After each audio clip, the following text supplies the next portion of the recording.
I want to thank all of you for being here today, and I don't want you to think that I'm crazy standing here talking to you with no microphone here. There's a little technical problem, so there is a lavalier mic right here so that what is said at the podium can be taken down as part of the audio portion of the filming of today's program, which will end up on our website for the people who were unlucky enough not to come today. So I want to thank all of you for being here today, and I have to say, a week sure makes a big difference, doesn't it? There's still a lot of snow, but I think we're well on our way to recovery. Today's topic is money in politics, and it certainly could not be more timely. So all of us are looking forward to hearing what our speaker has to say, and we really appreciate her willingness to reschedule and accommodate our rescheduling this event. We've got two really exciting programs coming up, and I want you to be sure and mark your calendars. The first is a forum on the 21st of February to be held in this room, and it's a companion program to our October program that talked about how the city's budget is structured, accompanied by an information paper like the first one was, and the paper will examine the revenue sources for the city, and then the forum, which will be a panel discussion on 4 different aspects of commercial real estate development in the city. It's kind of like commercial real estate development 101. There's a lot going on, and a lot of it is complicated, and we hope that this forum will bring a lot of information to people that they will really understand the process a little bit better and to understand what they can do and how they can participate in the process. The second event that I'm really excited about is something we've never done before. We are planning, it's a new fundraising venture, and we're planning to screen an environmental film called Extreme Realities. It's going to be on March 6th at the George Mason High School Auditorium. And the film addresses the aspects of climate change that go beyond the environment. And following the film, we're going to have a panel discussion. And in talking to other league presidents and leaders in the area, it's not hard in this area to find experts on whatever you want, but we have hit the jackpot.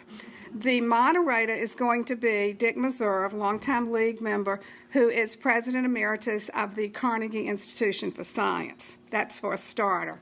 Then the 2 panelists that we have on board right now, one is John Gannon, another longtime league member and Falls Church resident who was at one time in his long career with the CIA, chairman of the National Intelligence Council.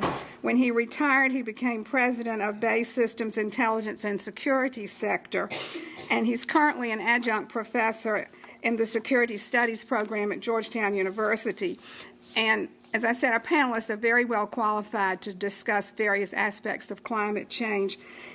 John was given the National Security Medal by President George W. Bush, which is the nation's highest intelligence award. So he will be well-versed in security in terms of climate change. But also very important about John is that he was a city council member here in the city and chairman of the Planning Commission. So the third panelist that we have secured is Dr. Phil Sharp, who was a Falls Church resident at one time, and he is former Indiana congressman, spent many years in Congress, and was the recent winner. This award was given to him just last week before the storm, the prestigious Schlesinger Award from the Energy Department for his commitment and contributions to vital energy security policies. So we're going to be covering security, and we're going to be covering energy, and probably, if I can secure the person I'm trying to get, we'll be covering health in terms of climate change. So the tickets will be on sale through the website very shortly. We're in the process of setting that up with the PayPal on our website, and they will be $35 a piece. Of that $35, $20 of each ticket will be tax deductible. You'll receive a receipt with that information on it.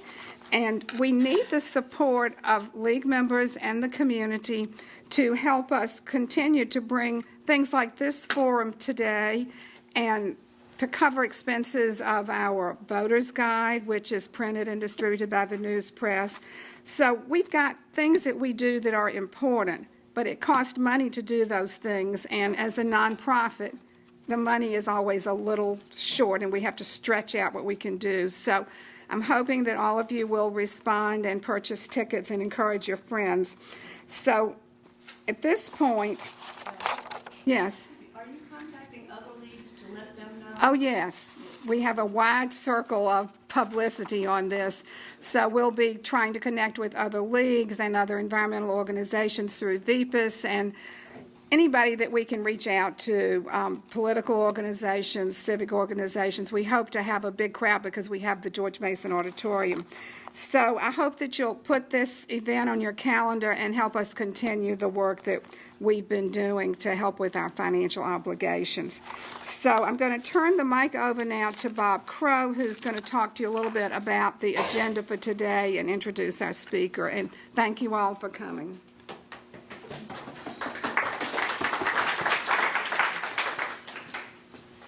Thank you, Ellen. So how is everybody today? Good afternoon. It's really great that everybody's here, got here today in spite of the weather. We welcome league members and non-members alike. If you've not yet joined the league, please do so today. We have membership materials in the back. You can go to our website, lwv.org, sign up there, check out our Facebook page, like us on Facebook. We really like to be liked. Everybody likes to be liked. So I'm going to get started. We're a little tight for time today. This was originally going to be an hour and a half forum, but because we had to condense everything today, it's going to be it's going to be an hour. So we'll probably run over by about 10 minutes or so. We were going to be over by 3. I think we'll run over by about 10 minutes. This is a national issues forum, and we are exploring the relationship between campaign spending and free speech under the First Amendment.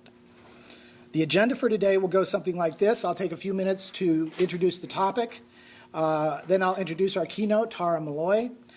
She'll speak for about 30 minutes, and that'll leave about 20 minutes for discussion, comments, and questions.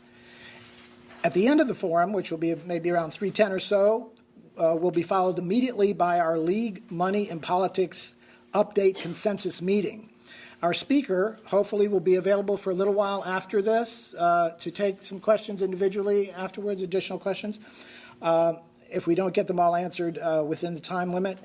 And that'll be in the back of the room, and we're going to be setting up a table for our consensus meeting up here in the front of the room. Please note that only league members can participate in the consensus meeting. However, non-members are welcome to stay and observe the consensus meeting discussion. And that might be very interesting for some of you.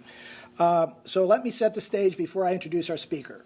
Our local league is joining leagues from across the country to take part in the National League's consensus study to review and update the league's position on campaign finance, specifically to address the lack of member understanding and agreement as to whether financing a political campaign is protected speech under the First Amendment. The league is updating its position because the current position dates back to the 1970s and predates Supreme Court decisions that changed campaign finance law significantly. The league's current position on campaign finance reads as follows.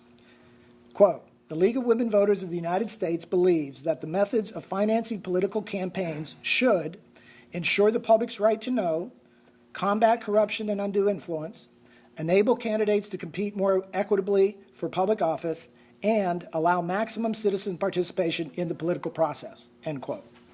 For almost 40 years, the Supreme Court's approach and the League's approach intersected in one important aspect. Over that time, the court recognized the risk that campaign contributions are corrupting or appear corrupting, especially if those contributions are very large or come from the general funds of corporations or unions.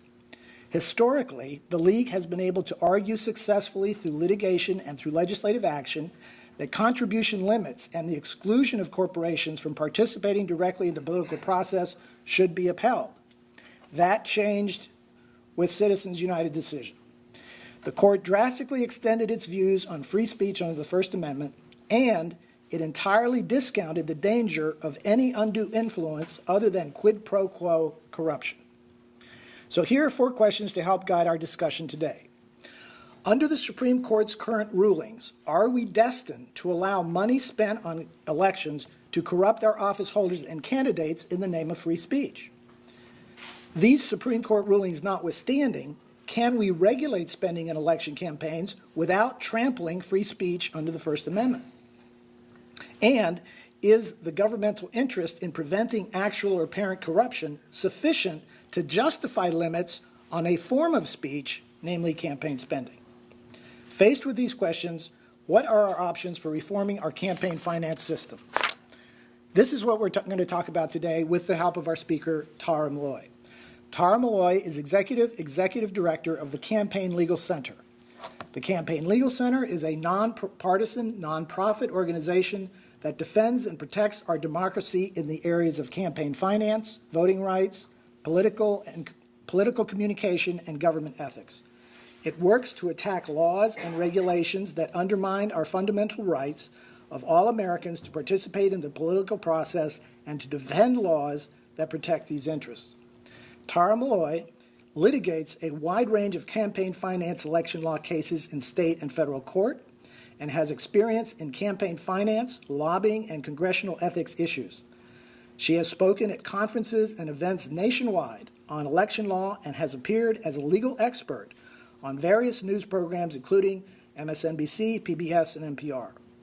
Ms. Malloy has written articles on campaign finance and ethics issues for various publications, including the Politico and the Legal Times, and is frequently quoted in national news publications, including the Washington Post, Los Angeles Times, USA Today, and Time.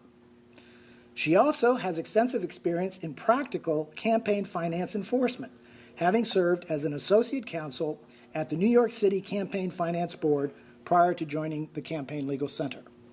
We are very pleased that she has accepted our invitation to participate in this forum today, so please join me in welcoming Tara Malloy. I'm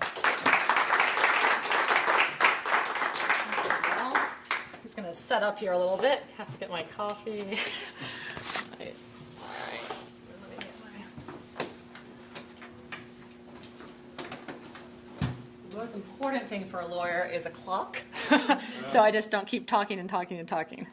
So I will get that set up too, so I do not run over too much. Great. Well, first of all, thank you so much for having me. It's a pleasure to be here. I'm happy, too, that we were able to reschedule. As a campaign finance advocate, I'm used to all sorts of opposition and obstacles, but a blizzard has not yet figured among the problems. From what I understand, the League of Women Voters here is sort of trying to chart a path forward, given the recent changes in the jurisprudence and the law. And so I thought what I would do is discuss shortly where we were and what has changed, mostly driven by 9 men and women in robes on the Supreme Court. And then I would turn to what is still possible, because there's no reason to lose hope. One first can pray for changes in composition of our Supreme Court, but more practically speaking, there are many other reforms that I think we're still working towards and we think are very much achievable. So in terms of turning to where we were, what has changed, what we can do, I'll go first just to what is the very basic structure of campaign finance law. And there are really 4 principal components, some of which have been greatly diminished, but we'll go through them just quickly. One is contribution limits, how much you or I can give directly to a candidate or political party. And this includes any spending that I might want to coordinate with a candidate or party. That is also considered a contribution. So this has become more and more relevant. If I want to purchase an ad that who knows, who's still in the election, that Trump specifies every last content airing media, then that would be considered a contribution from me to his campaign, not simply an expenditure. So that's the contribution limits. 2, we had special restrictions on contributions and expenditures by certain classes of entities or persons that were considered particularly corruptive or concerning. Chief among them were expenditures and contributions from the treasury funds of corporations and unions. I think we already have a good sense of where they may have gone. But until very recently, a corporation or union could not spend money straight out of their treasuries. They could form PACs, that is a political action committee, but these were highly, highly regulated entities. So in addition to corporations, some might forget that there are still restrictions on governmental contractors, on both contributions and expenditures by foreign nationals, There are some, not so much campaign finance, but some further restrictions on lobbyists at the federal level. So there are different classes of people that sort of I've outlined that seem to pose a particular danger. That's a 2. The 3, which I think I might argue is the most important, is disclosure. And that, at least, we very much still have with us today. Really undisturbed is the idea that candidates and political parties and so-called political committees have to do a full accounting of almost every penny that comes in and every penny that comes out. So for a candidate or party, you pretty much know who's supporting them. The more tricky aspect of this disclosure is the outside groups, the so-called groups that declare themselves independent of candidates or parties. And these, of course, are the cottage industry that have exploded in recent years. Here, it's harder to get at what they're doing because they're obviously not central political players. Right now, the federal system is sort of bifurcated. If you are a political committee, meaning you are a group whose major purpose it is to engage in campaign advocacy, then you are transparent. And believe it or not, a super PAC, however much we may or may not like them, are fully transparent. They actually have to tell you exactly who contributes to them. The other side of the ledger, though, is all those groups that either do not or pretend they do not have campaign work as their major purpose. This is these C4 groups that you may have heard a lot about. Here, the disclosure is harder. If they do an ad called Express Advocacy, then they have to disclose to some extent. Express advocacy is when I say something like vote for Clinton, oppose Clinton, maybe even Trump 2016. It really has to be pretty out there for it to count as express advocacy.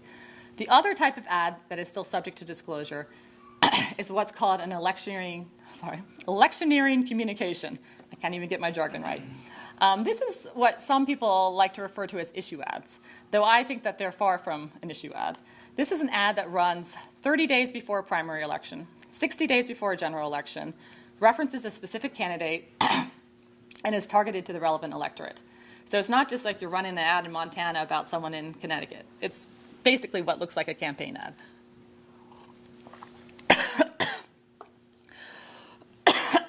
So, for these two types of ads, we do have some disclosure.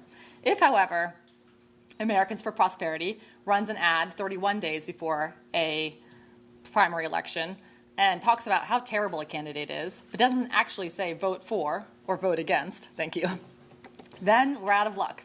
There's no disclosure from Americans for Prosperity. They don't even have to disclose that it's Americans for Prosperity, and they certainly don't have to disclose their donors, which is sort of what we all would like to know. So those are the top 3. Finally, and sometimes forgotten, is at the federal level, is a presidential public financing system, which still does exist, believe it or not. This was part of the post-Watergate reforms.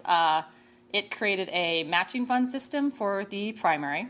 That is that if your candidate qualified, then a certain amount of every contribution that each one of us would give that candidate would be matched with public funds. That's how it worked in the primary. In exchange for this money, the candidate had to accept an expenditure limit. In the the general election, it was slightly different. Any candidate that hit the qualifying amount and was a party nominee would get a block grant. They were limited to this block grant and how much they could spend. It was a very successful system that has not been changed, I believe, since 1974. So you can kind of anticipate what may have happened. It just slowly got out of date. The money kept getting, less and less compared to what candidates were spending. And first Bush, W. Bush, in the primary, and then Obama in the general declined public financing. And right now it's sort of almost a relic. So that's the basic structure of campaign finance law. To turn to what has changed, well, I think it's important to not only just talk about some of the big blockbuster decisions, but to talk about the legal principles that underlay the decisions, because they really will inform and really constrain what we can do in the future. So I'm going to rewind all the way back to 1976, Buckley v. Vallejo, which was the watershed, sort of still the leading case about how the Supreme Court views campaign finance reform. And this case looked at the post-Watergate reforms that were, fairly extensive. Key in these reforms were a set of both contribution limits and expenditure limits. Note that I did not mention expenditure limits when I talked about present campaign finance law. These were limits on how much a individual could spend independently about elections, and also a limit on how much a candidate could spend of their own private funds, and how much a candidate could spend overall. So this was sort of the key aspect of the act. And in analyzing this, the court did a couple big moves. One, they analogized both contributions and spending when in elections to speech. Not everyone agrees with this, but that is sort of a basic principle that has undergirded our activities ever since. They said that an expenditure is very much central to speech. You cannot really avail yourselves of modern day communication if you cannot spend money, they said. And so a limit on how much you spend is really a limit on how much speech you have.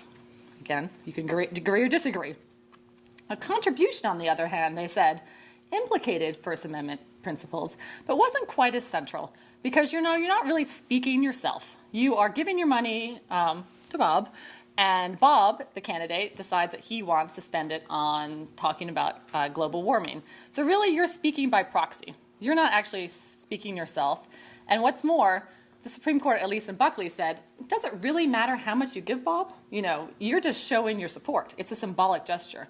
If you give $100, is that different than giving $100,000?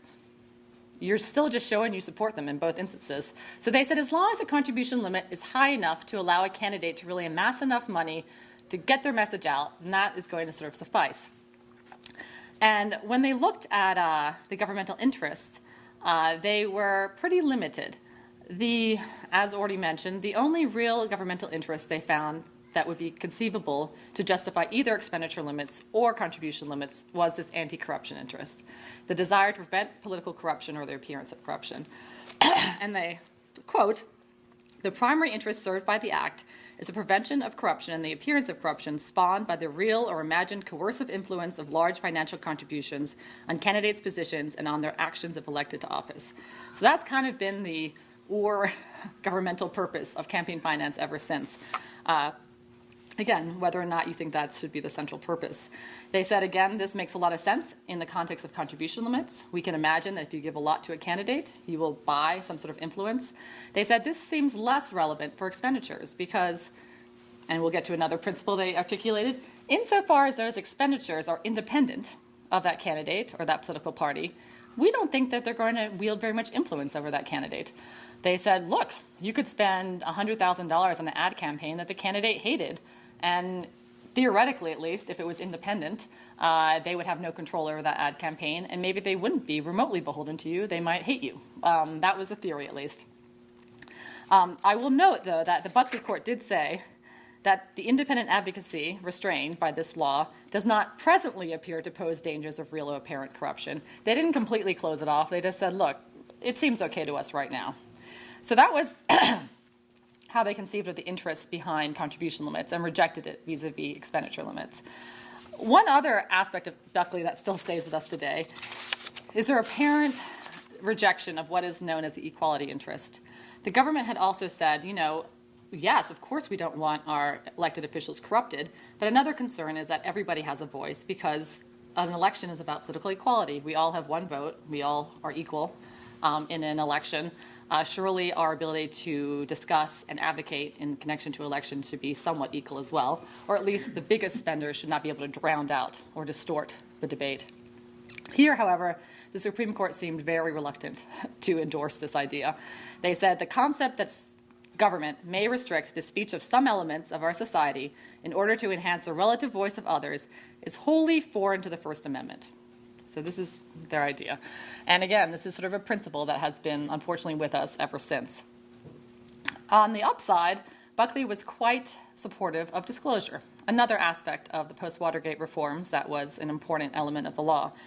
There they said, yes, candidate disclosure, great, but also disclosure of independent spending.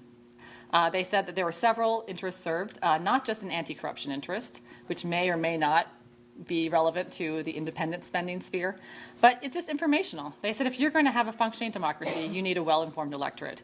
People need to be able to make well-informed choices if you're going to have true democracy.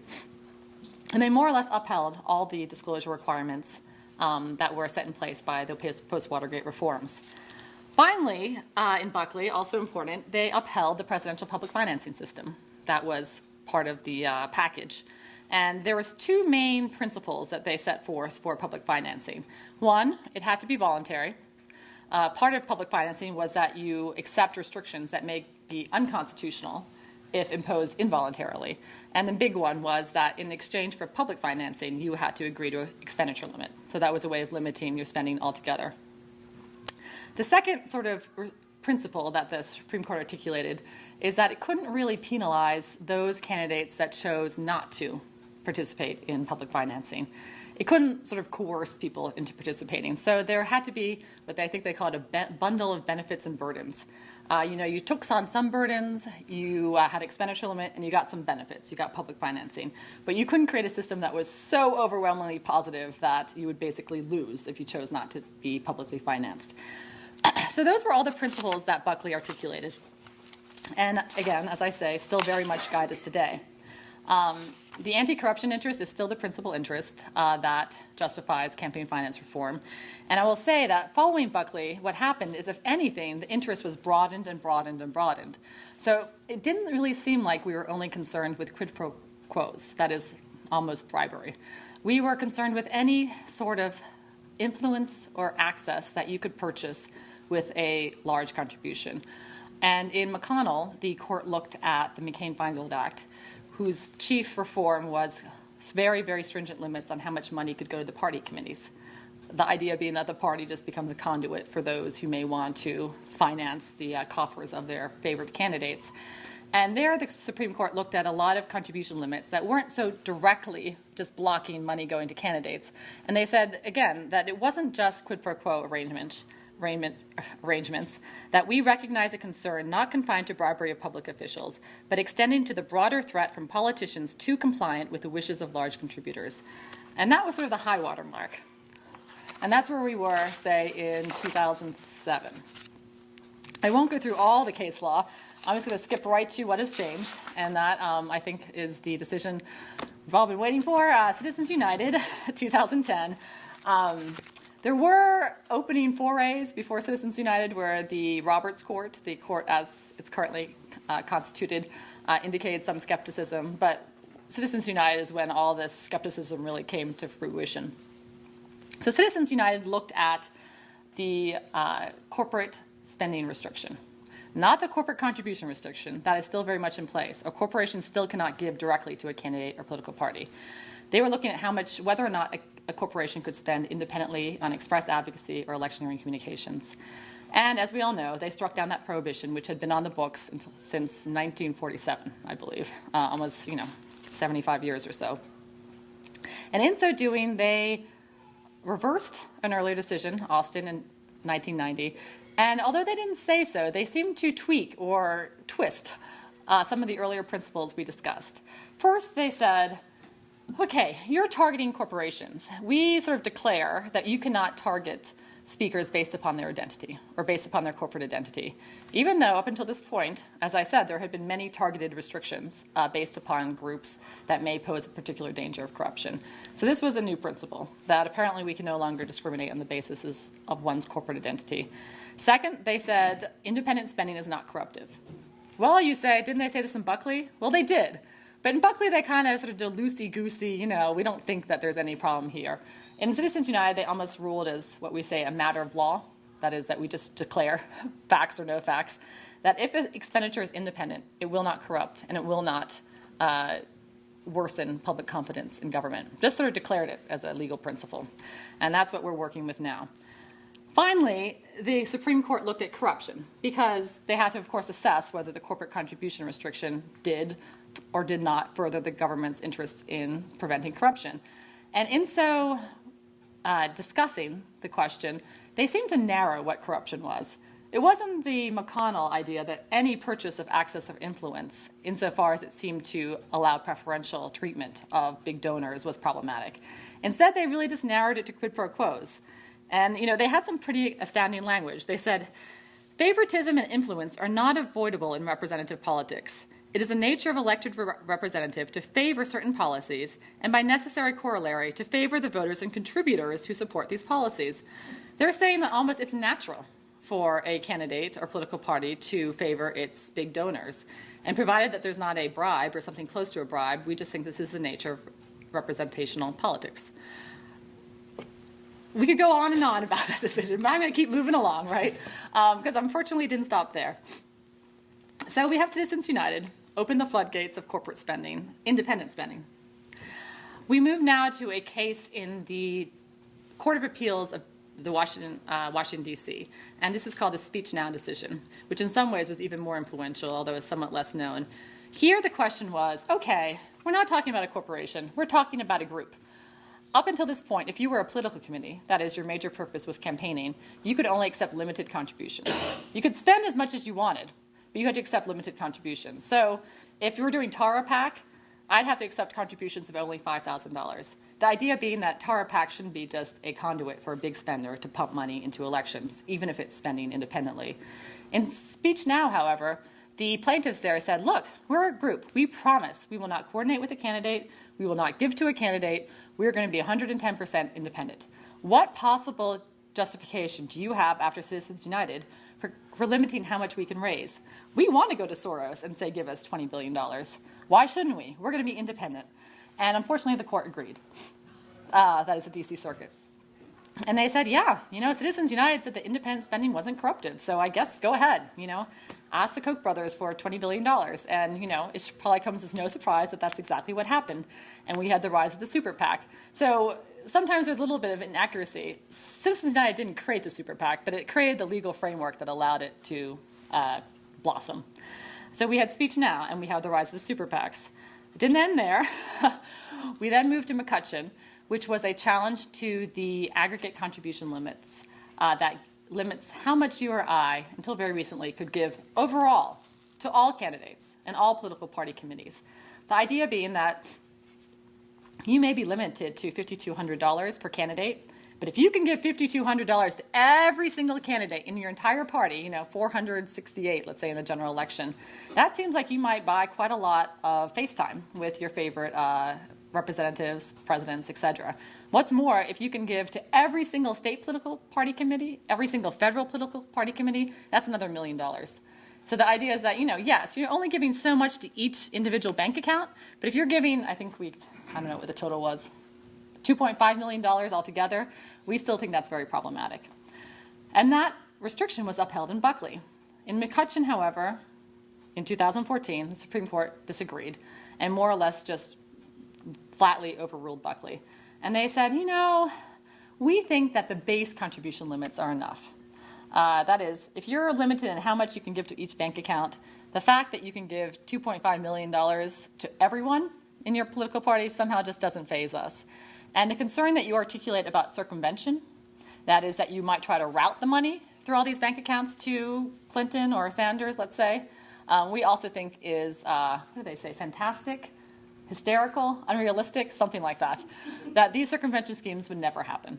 And they struck down the aggregate limit. I will just say, because I can't help it, this exact scenario has already happened, and Clinton has formed a joint fundraising committee with, I think, 32 state committees, as well as a federal committee, which doesn't allow 2.5 yet, but does allow, I think, about $700,000 worth of contributions.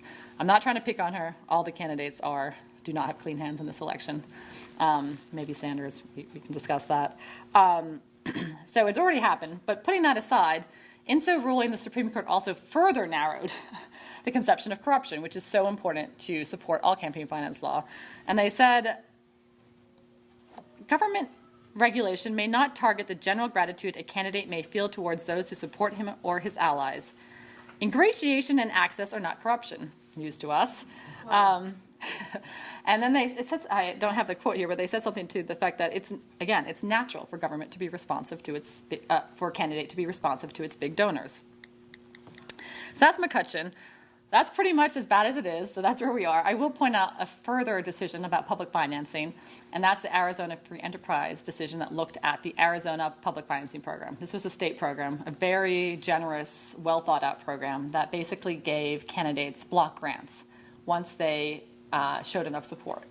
So if you raised, money from 200 supporters, they would just give you a bunch of money. Then, and this was a key part, they had trigger provisions. insofar as you got your $200,000 and you faced a privately financed high-spending candidate opponent, or an independent group started spending against your campaign, then the state would release additional trigger money. So that if you faced a $100,000 campaign by independent group, you got some more money from the state in order to balance out that and have an opportunity to respond. So this is a situation where you don't actually even have a restriction on the privately financed candidate or the independent group. You just have the fact that somebody else gets a little bit more money to speak. And this, I think, was probably, in my view, the very worst Supreme Court decision thus far. Because, again, this was not a restriction, as the First Amendment would say. It was not an abridgment of speech. This was simply the fact that somehow the Supreme Court decided that it was a burden on the independent spending if you thought you might get a response funded by the state. And they struck down these trigger provisions, which sounds minor, but if you think about it, how else do you work in public financing in a world where you have this sort of outrageously large independent spending? And there are ways, but it's something to bring up when we think about further solutions in the future, because we are constrained in this way. You cannot base public financing on the spending, outside spending, in a race. It has to be sort of a priori. You have to decide it all before the election starts. So I've already gone over a little bit, but that's sort of all the different principles that are underlying what we can do in the future. And yes, it's not going to be possible to simply resurrect all these laws that I have just discussed with the current Supreme Court. So the most radical changes that people think about, of course, is the constitutional amendment, that we might somehow try to amend the First Amendment to make clear, and this is where it gets a little difficult, that Congress has greater power to regulate money in elections or regulate corporations. Again, there are various different takes on this type of reform. I'll go into everything more, but I'll just lay out what we still have in front of us.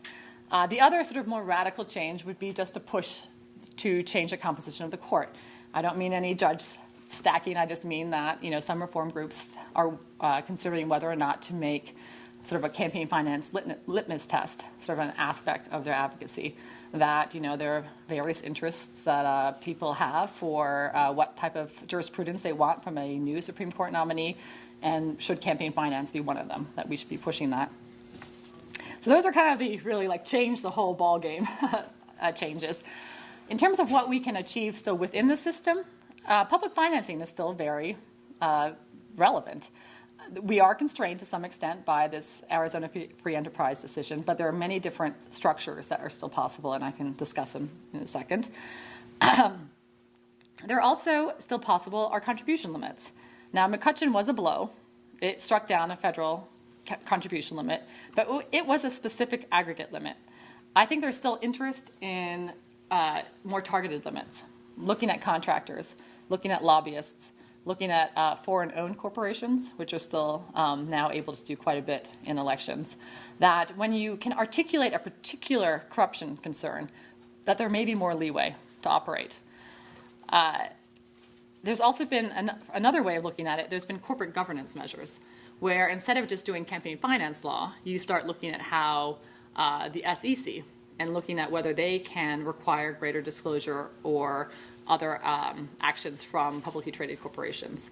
And one of the main ideas has been requirements that corporations either notify their shareholders of their political spending or get consent from their shareholders.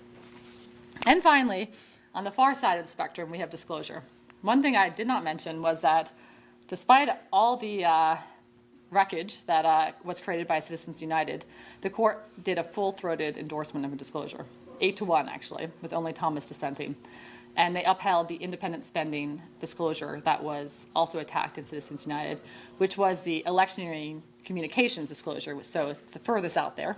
That is those ads that are really just issue ads, but that mention a candidate shortly before an election. They said that's fine. And in fact, they said you don't even have to do express advocacy. It doesn't even have to be the functional equivalent of express advocacy.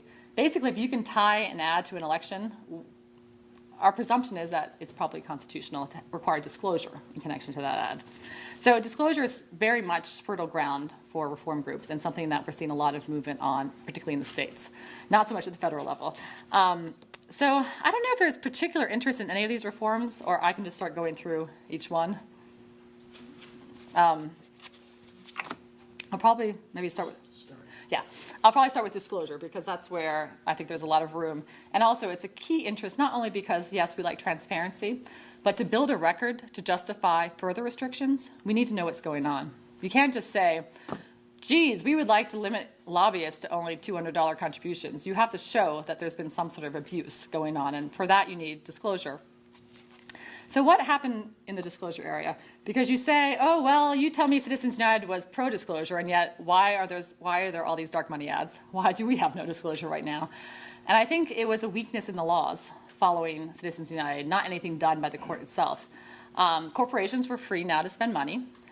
They wanted to do so anonymously. What did they do? They decided to find an entity that they could spend through without disclosure, and those entities were certain tax-exempt groups, usually these 501c4s you may have heard of, that are not required under the tax laws to disclose. And as it turned out, we're not really required under campaign finance law to disclose either. What happened? Well, an electioneering communication does have to be disclosed, but the FEC, the Federal Election Commission, in 2007 narrowed that provision greatly. This is going to sound very technical, but it's incredibly important. Up until that rule by the FEC, a group that spent on an electioneering communication more than $10,000 had to disclose all of its donors, full stop. Or it had to create a segregated fund, do all of its election spending out of that fund, and disclose all of those donors. The end. There's no wiggle room. And we had almost full disclosure in connection to electioneering communications.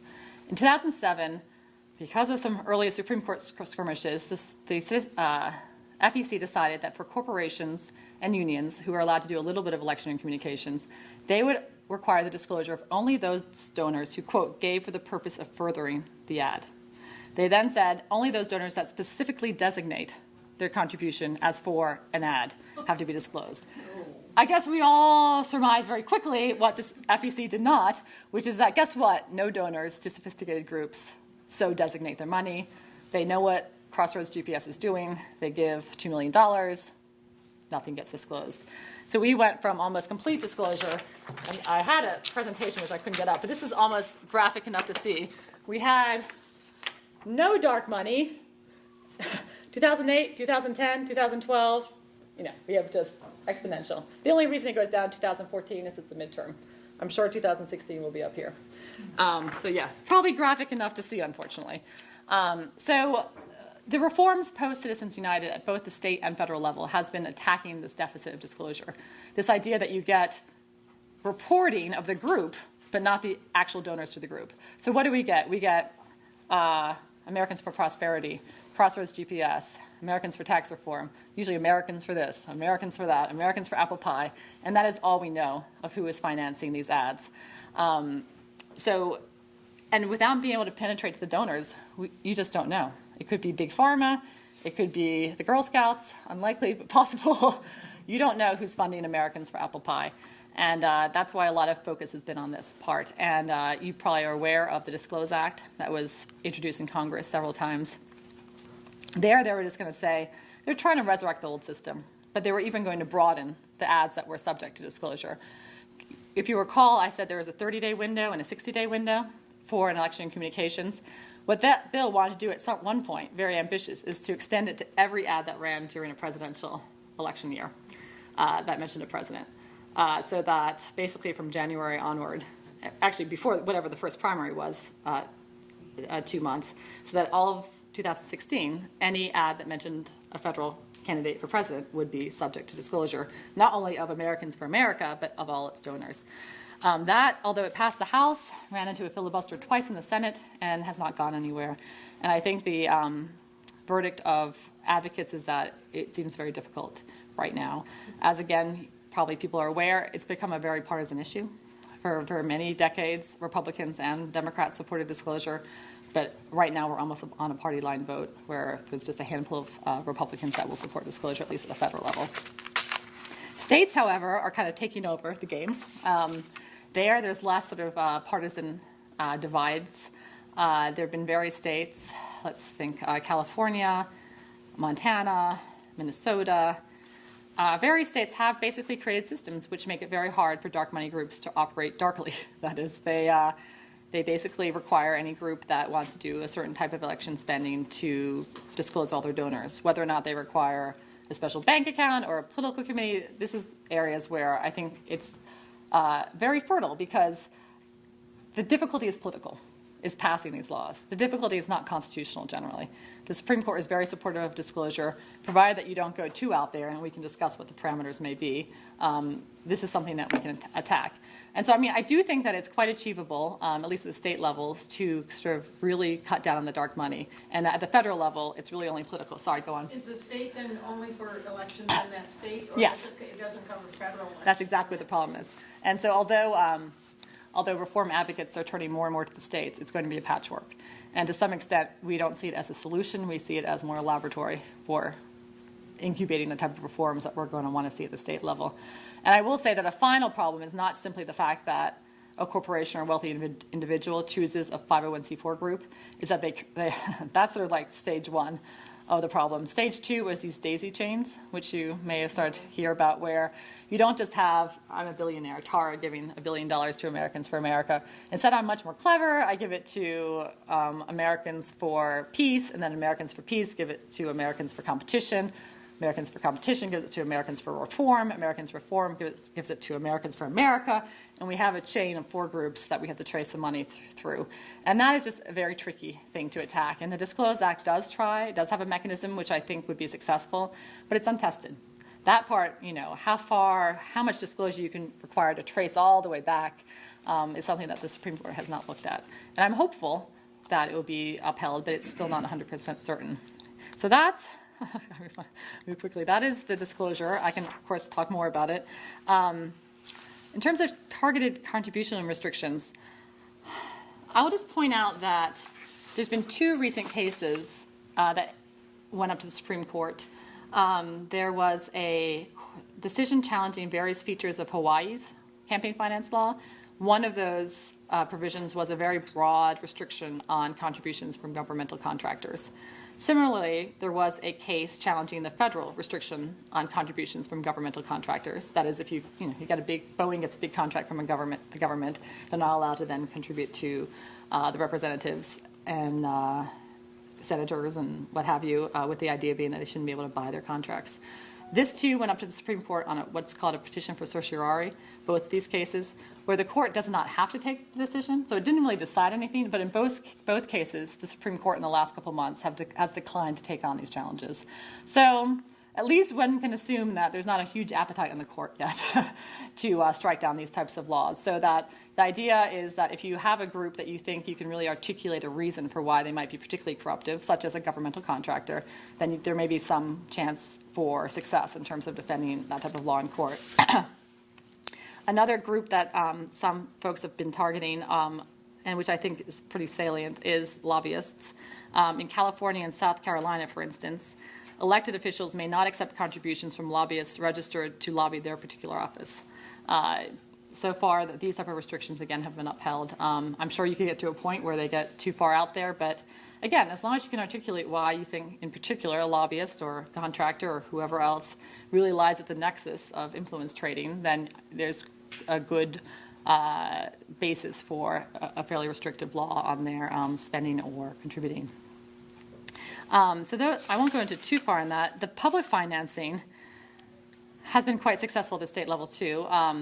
I'll talk just quickly about state initiatives. There's various proposals at the federal level, which you may be aware of, but they're not quite going anywhere yet. So I will note that you may have heard that Seattle passed a sort of innovative program very recently in their last election last year.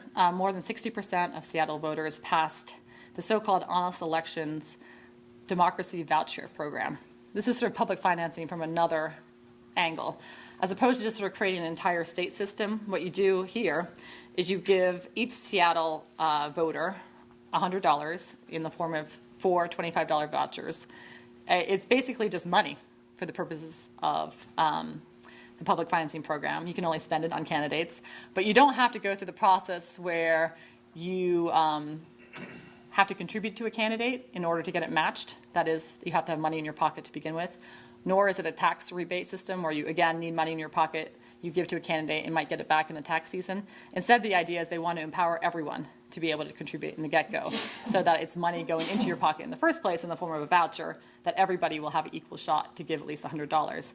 So that passed in November, and in summer of, I guess, this year, they're expecting to start giving out these vouchers to, again, I'm not quite sure what the criteria are, but I assume all voting age citizens of Seattle.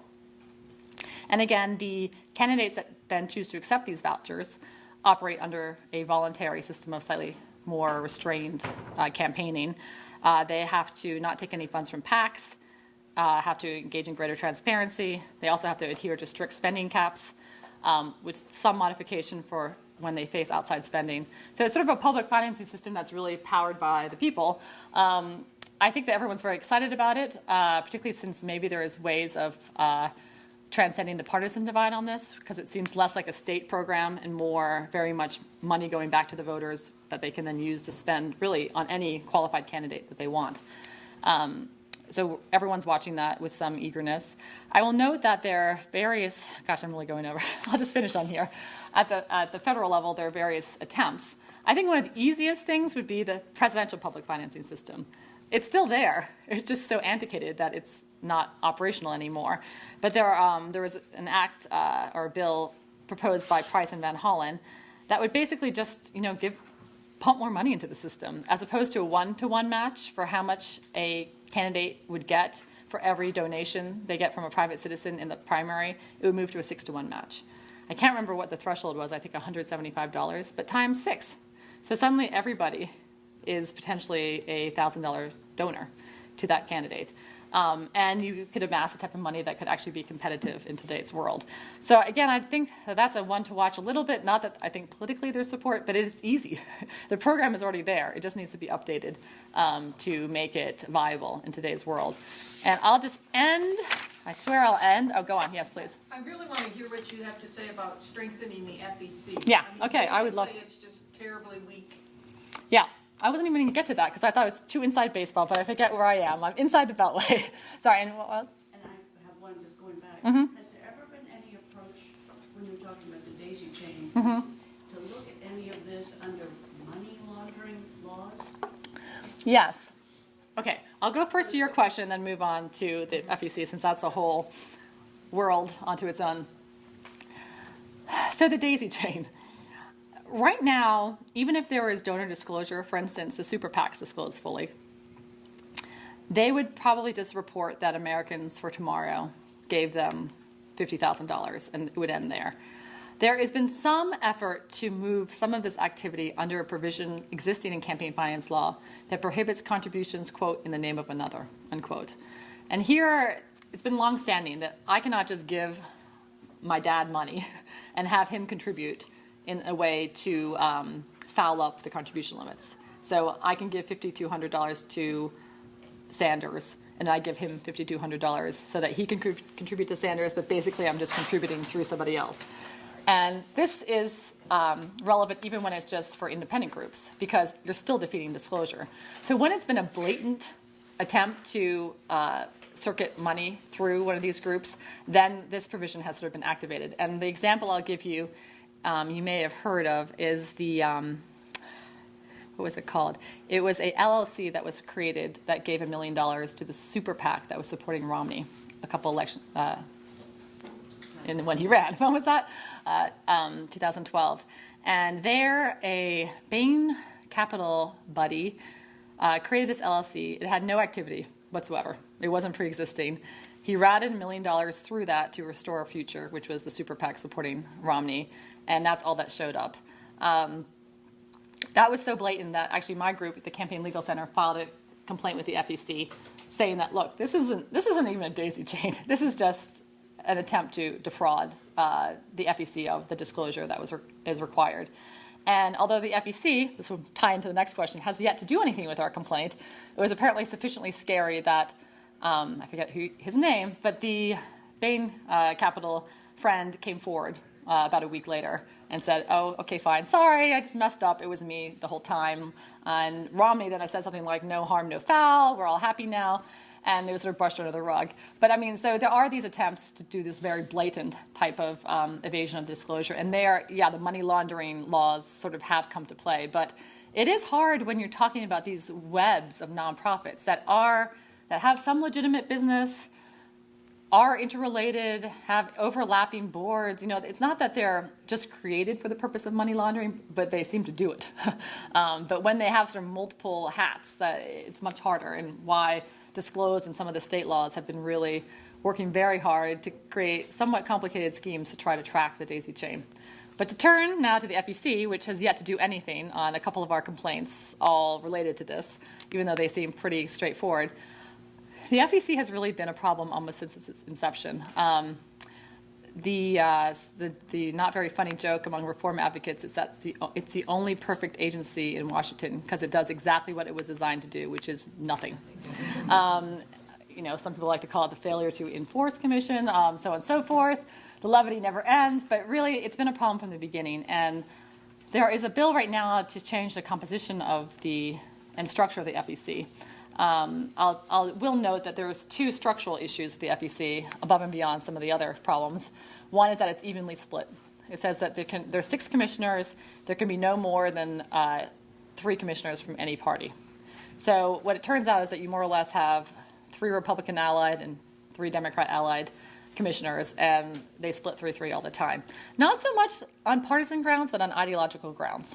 So that meaning that the Republicans will vote against campaign finance enforcement for everyone. It can be Democrats for democracy and Democrats, and they will not vote to enforce the campaign finance laws against the Democrats because they are pretty much all ideologically, right now, against campaign finance laws. But regardless, the 3-3 split makes it weak. Second, the FEC can't actually impose any penalties itself. It can simply find you in violation. At that point, they try to create some sort of agreement with you, a conciliation agreement. If you decide not to do so, they have to take you to court and relitigate the whole thing in court. So it's not a particularly powerful agency that way. I will say, though, that we support this new bill that structures the agency differently. But the real problem has been political. Right now, the way the FEC is staffed, or rather the commissioners are appointed, is that the leadership of the Democrats and leadership of Republicans comes up with a list of names. They give it to the president, who is the nominal nominator, and that's how it works. So everything always has to be hand-selected and approved by the party leadership, and they don't want any barn burners. They don't really want strong enforcement, and at least in the recent years, not always, but in recent years, the Republican nominees have been explicitly and openly anti-campaign finance reform. And it's led an agency that was always sort of weak and problematic to become almost oppositional in terms of enforcement. And I would say that it's probably not too much of an exaggeration to say that about 80 to 90% of all the big cases right now end up in 3-3 splits. So there's almost no action in the FEC. You mentioned earlier that there was a House vote, which would have had to have been the Republicans, voted for something. But then again, we know there's been a lot of House votes when they know it's going to be killed in the Senate anyway, so they may be trying to look good. Why did anything even come out of the House? Was it just because they knew it was going to be filibustered? No, this is way back when. Oh, it was Way back when there was a Democratic majority. Oh, okay. Sorry, you're giving them too much credit. Although maybe it could have been something tricky. I don't know. But I will say, I don't want to seem like I'm bashing the Republicans. My group is headed by Trevor Potter, who is a former Republican commissioner of the FEC and was general counsel to McCain, find McCain in his run in 2008. So for a long time, it wasn't necessarily a huge Republican issue, but they were strong advocates on the Republican side. And someone with greater political acumen than me can chart exactly how this all fell apart. But I think it comes basically to the point right now where the changes wrought by Citizens United are considered advantageous for the right. It's as simple as that. Again, I'm sure people can come up with more nuanced explanations, but that's where we are right now. But it wasn't certainly always the case at all. Another question. Where does your group get its money?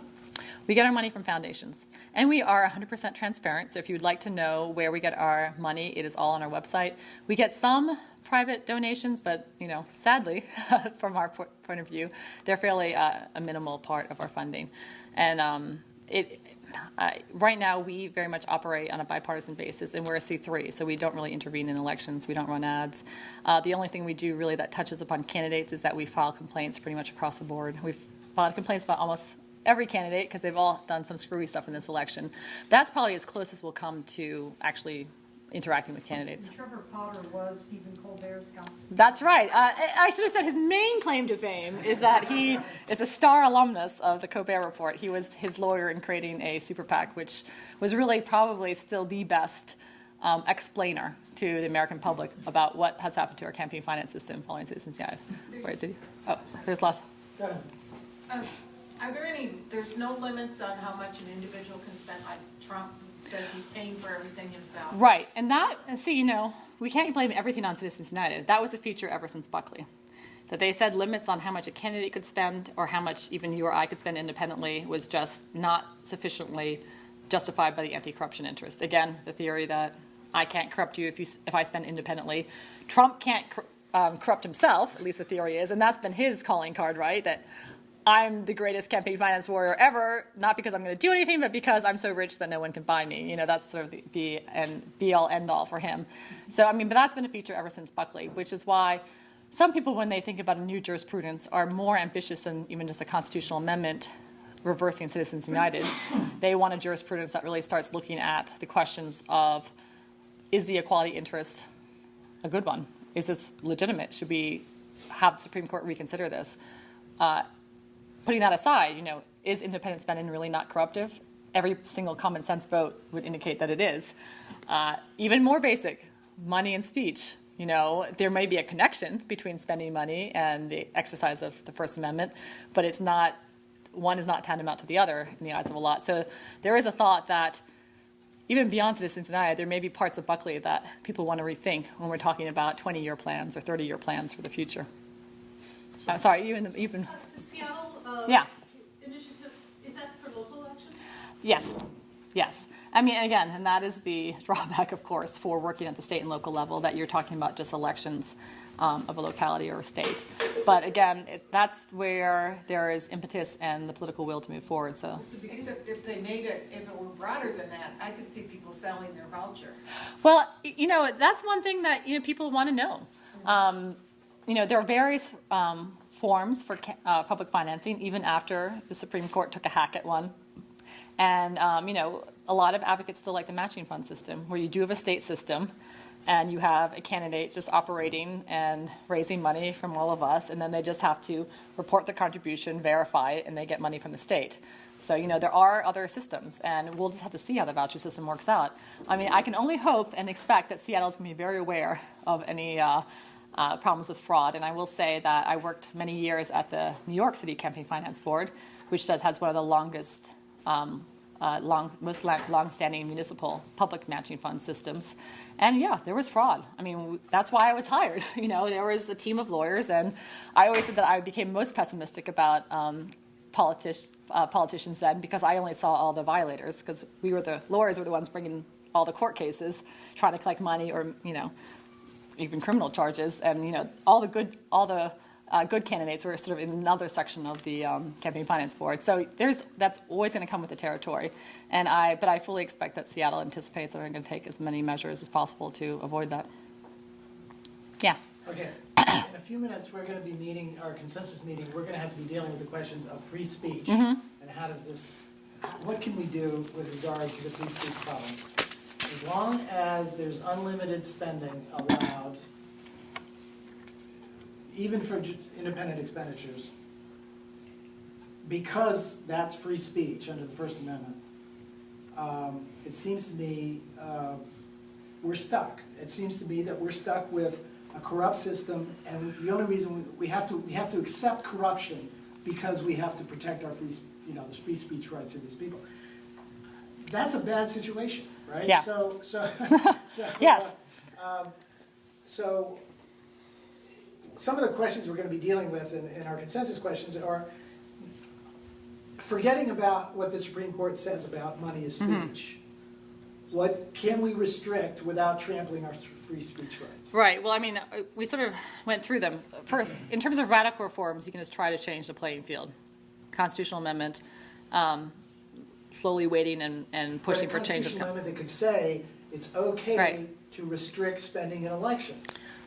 Right. And that does not Of trample course, free that is not trample free speech. because we're trying to protect against corruption. I mean, the problem with a constitutional amendment, I mean, we don't necessarily support one for two reasons. One is just practical. You know, it's a huge hurdle to pass. I'm just looking at the approved by 2/3 of both houses of Congress and ratified in the legislatures of 3/4 of the state. So that we think that there are all these reforms that could, you know, do great things even without it. Secondly, there's a little bit of concern about how to draft it. As you said, it's not entirely clear on what everyone wants. You could just want to reverse Citizens United and say something to the effect that corporate entities, you know, do not have full rights under this amendment to spend without limits in connection to elections, or what have you. You could do something broader, simply say that Congress is authorized, is vested with the authority to limit contributions or expenditures in elections.